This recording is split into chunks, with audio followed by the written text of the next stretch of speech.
Le Seigneur soit avec vous. Et avec votre esprit. Évangile de Jésus-Christ selon saint Marc. Gloire à toi, Seigneur. Hérode, prince de Galilée, avait fait arrêter Jean et l'avait mis en prison. En effet, il avait épousé Hérodiade, la femme de son frère Philippe, et Jean lui avait dit, « Tu n'as pas le droit de prendre la femme de ton frère. » Hérodiade en voulait donc à Jean, et elle cherchait à le faire mettre à mort. Mais elle n'y arrivait pas, parce qu'Hérode avait peur de Jean. Il savait que c'était un homme juste et saint, et il le protégeait. Quand il avait entendu, il était très embarrassé, et pourtant, il aimait l'entendre. Cependant, une occasion favorable se présenta lorsque Hérode, pour son anniversaire, donna un banquet à ses dignitaires, aux chefs de l'armée et aux notables de la Galilée. La fille d'Hérodiade fit son entrée et dansa. Elle plut à Hérode et à ses convives. Le roi dit à la jeune fille, « Demande-moi tout ce que tu veux et je te le donnerai. » Et il lui fit ce serment, « Tout ce que tu me demanderas, je te le donnerai, même si c'est la moitié de mon royaume. » Elle sortit alors pour dire à sa mère, « Qu'est-ce que je vais demander ?» Hérode répondit, « La tête de Jean le Baptiste. » Aussitôt la jeune fille s'empressa de retourner auprès du roi et lui fit cette demande, « Je veux que tout de suite tu me donnes sur un plat la tête de Jean-Baptiste. » Le roi fut vivement contrarié, mais à cause du serment fait devant les convives, il ne voulut pas lui opposer un refus. Aussitôt, il envoya un garde avec l'ordre d'apporter la tête de Jean. Le garde s'en alla et le décapita dans la prison. Il apporta la tête sur un plat, la donna à la jeune fille, et la jeune fille la donna à sa mère. Lorsque les disciples de Jean apprirent cela, ils vinrent prendre son corps et le déposèrent dans un tombeau. Acclamons la parole de Dieu. Louange à toi, Seigneur Jésus. Quelles sont les causes du martyre de Saint Jean-Baptiste?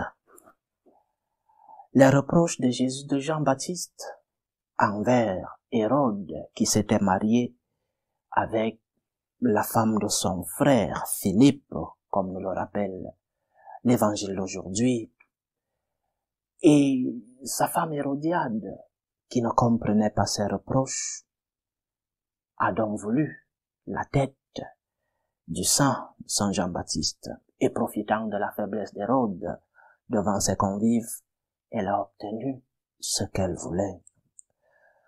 Nous sommes face à la mort d'un innocent.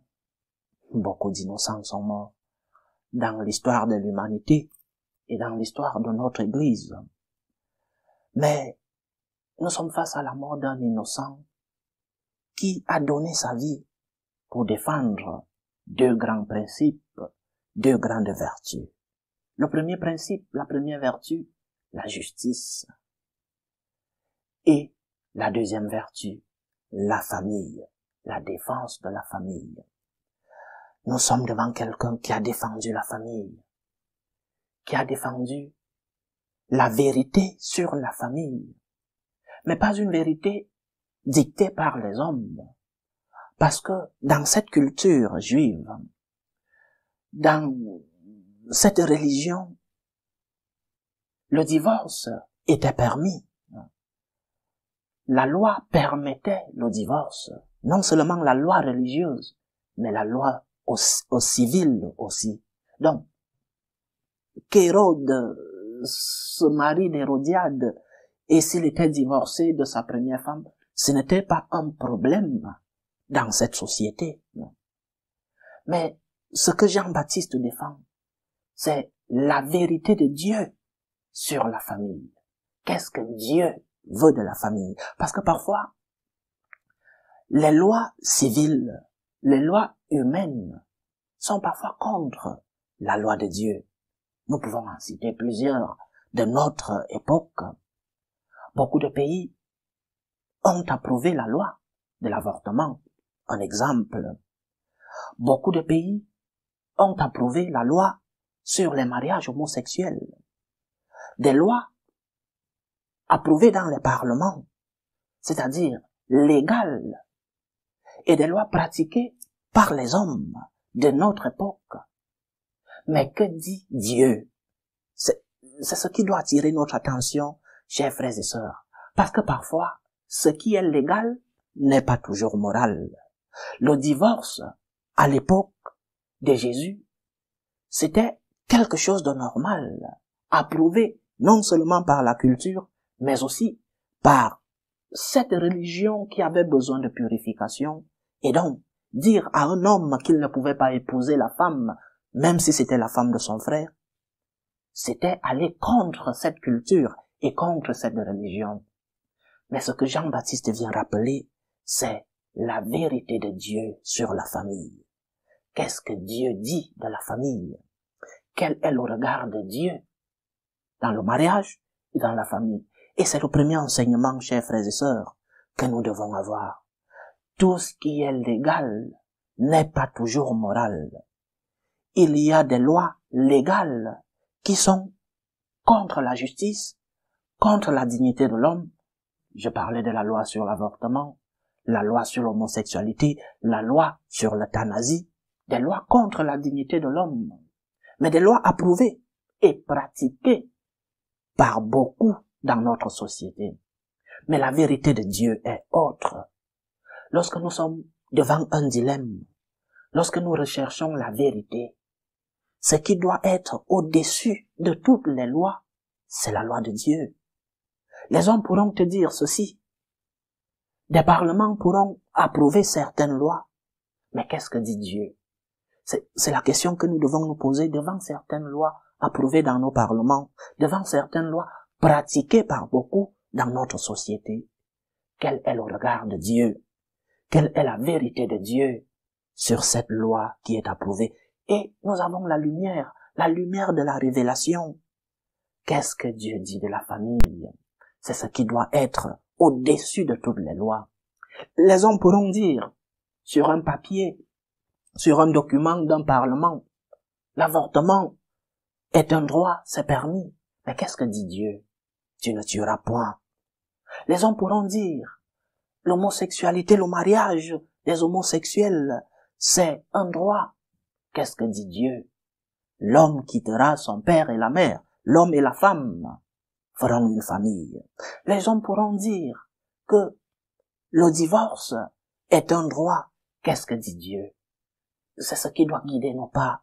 C'est la loi de Dieu qui doit être au-dessus de toutes les lois. Et lorsque tu es dans un dilemme et que tu cherches la lumière, pose-toi la question. Qu'est-ce que dit Dieu? Quelle est la volonté de Dieu? Quelle est la vérité de Dieu dans ce que je cherche? Et deuxième enseignement.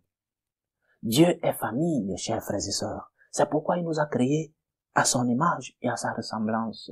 Dieu est famille. Dieu vit en famille. Père, Fils et Saint-Esprit, un seul Dieu, 3 personnes, dont une famille.